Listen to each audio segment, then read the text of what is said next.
ያቺ ያመጣት ሰራተኛ አይደለችም? አይን ሲከታተላት አላየሁም? ማህደር በለቅሶ የታጀበ ድምጿን አሰማች። አቶ ኃይሌ ኤደንን ሳሎን ውስጥ ብቻዋን አገኛት። ወይዘሮ ማህደር ለገበያ ወጥታ ነበር። ወይዘሮ ማህደር የአቶ ኃይሌን ስልክ መፈተሿን ተከትሎ ቤቱ በእሳተ ገሞራ ተናወጠ። ምናልባት እኔ የምፈልገው እንዳንቺ ያለ ቀጥተኛና ረጋ ያለ ሰው ይሆናል አላት።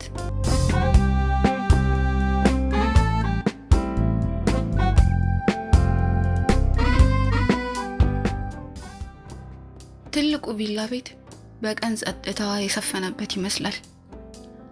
ነገር ግን ያ ጸጥታ በማዕበል ፊት እንደሚማታ አይነት አስፈሪ ጸጥታ ነው። ምሽቱ ሲመጣ ደግሞ ያ የተደበቀ የቃላት ጦርነትና የተሰበረ ልብ ድምፅ ግድግዳዎቹን ያናውጣቸዋል። ኤደን አሁን በቤት ውስጥ መኖር ብቻ ሳይሆን መሸሸግንም ተምራለች። ከወይዘሮ ማህደር የሚወጋ አይን ለመራቅ ትጥራለች። ከአቶ ኃይሌ ደግሞ አላስፈላጊ ቅርበትና አድናቆት ራሷን ለመጠበቅ ትታገላለች። አንድ ጠዋት ግን አቶ ኃይሌ ወደ ስራ እንደወጣ ማህደር ኤደንን ወደ ሳሎን ጠራቻት።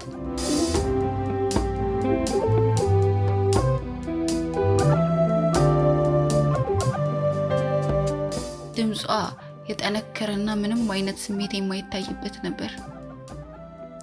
እዚህ ተቀመጭ፣ የምነግርሽን በደንብ ስሚ አለች ማህደር። ሶፋው ላይ በግርማ እየተቀመጠች ኤደን በጭንቀት የጨበጠችውን አቧራ ማጽጃ ጨርቅ እያሻሸች ተቀመጠች። እኔ ሰውን የማንበብ ችሎታ አለኝ። ሴት ስለሆንኩ ደግሞ የልቤ ስሜት አያታልለኝም። ባሌ በቅርቡ ተቀይሯል። ትኩረቱ በሙሉ አንቺ ላይ ሆኗል አለች ወይዘሮ ማህደር አይኖቿን በኤደን ላይ ተክላ። ኤደንም በድንጋጤ ቀናለች። እኔ ምንም አላደረኩም መቤቴ፣ እኔ ስራዬን በአግባቡ ለመስራት ነው የምጥረው አለች ድምጿ እየተቆራረጠ። አሁን አላደረግሽም ይሆናል፣ ግን የሰው ልጅ ልብ በቀላሉ ይለወጣል። ያንቺ መልክና እርጋታ በእኔ ትዳር ላይ ጥላ እንዲጥል አልፈልግም ስትል ማህደር አስጠነቀቀቻት። ኤደን በጥልቅ ተነፈሰች።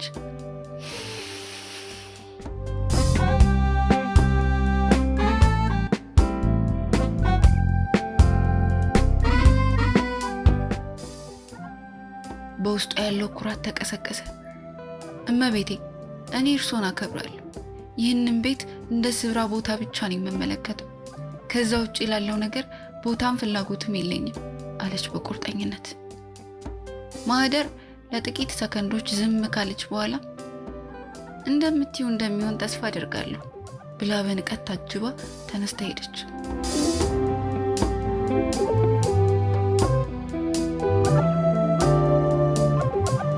ከጥቂት ቀናት በኋላ አቶ ኃይሌ ኤደንን ሳሎን ውስጥ ብቻዋን አገኛት። ወይዘሮ ማህደር ለገበያ ወጥታ ነበር። አቶ ኃይሌ በሀሳብ ተውጦ ኤደን አጠገብ ቆመ። ኤደን፣ ምናልባት ትክክል ላይሆን ይችላል፣ ግን ላናግርሽ ፈለኩ አለ ኃይሌ ድምፁን ዝቅ አድርጎ። ኤደን ስራዋን ሳታቋርጥ እባክዎ አቶ ኃይሌ የሚሉኝ ነገር ካለ ስራ ነክ ብቻ ቢሆን ይሻላል አለችው። አቶ ኃይሌ ግን አላቆመም። በዚህ ቤት ውስጥ ሰላም ካጣው ቆየሁ። አንቺ ስትመጪ ግን ነገሮች ይበልጥ ተቀላቀሉብኝ። ያንቺን ዝምታና አስተዋይነት የሌለኝን ነገር እንዳስብ አደረገኝ። ምናልባት እኔ የምፈልገው እንዳንቺ ያለ ቀጥተኛና ረጋ ያለ ሰው ይሆናል አላት። ኤደን የያዘችውን ዕቃ አስቀመጠችና በግልጽ አይኑን አየችው።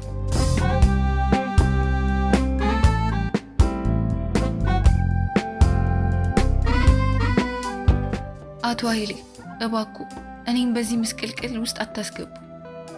እኔ እዚህ የመጣሁት ለኑሮ የሚሆን ገንዘብ ለማግኘት እንጂ በትዳር ውስጥ ጣልቃ ለመግባት አይደለም። እኔን እንደ ልጆ ወይም እንደ ሰራተኛዋ ብቻ ይመልከቱኝ አለች። አቶ ኃይሌ በኤደን ድፍረት ተገረመ። እኔ ክፉ አስቤ አይደለም ሊል ሲሞክር ኤደን አቋረጠችው። ነገር ግን ሚስቶ እየተጎዱ ነው፣ እኔም ክብሬ እየተነካ ነው። ይህ ደግሞ ለማንም አይጠቅምም አለች ኤደን።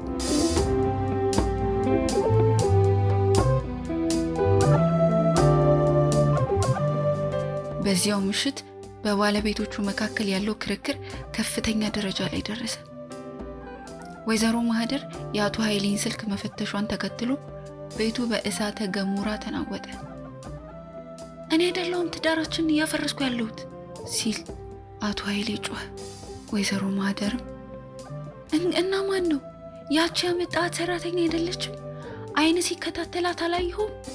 ማህደር በለቅሶ የታጀበ ድምጿን አሰማች።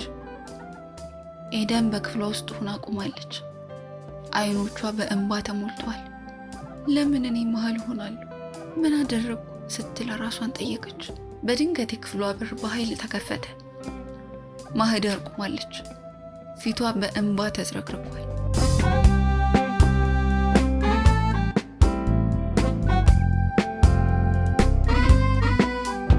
እውነት ነው፣ በአንቺ ላይ በግልጽ ክፉ ነገር አላየሁም፣ ግን ከመጣሽ ጀምሮ ቤቴ ሲኦል ሆኗል አለቻት። ኤደንም በጭንቀት ጠየቀች። እኔ በሄድ ሁሉም ይስተካከላል? እኔም ማባረር ከፈለጉ አሁኑን ልውጣ አለች። ማህደር ግን መልስ አልሰጠችም። ዝም ብላ ለጥቂት ጊዜ አየቻትና ክፍሉን ጥላ ወጣች።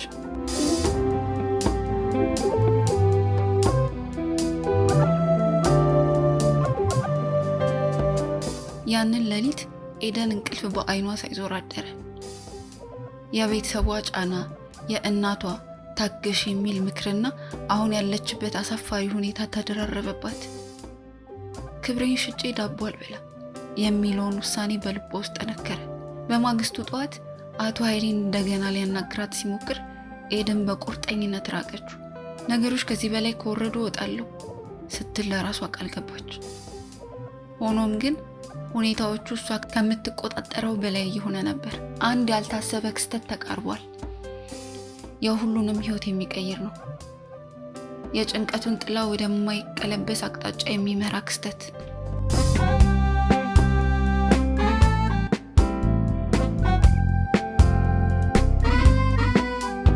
ክፍል 4 ይቀጥላል። ክፍል 4 ላይ ታሪኩን የውጥረቱን ጣሪያ ላይ የደረሰበትን የክብርና የመርህ ፍልሚያ የሚታይበት ምን ያመጣ ይሆን? ሰብስክራይብ በማድረግ ይጠብቁን።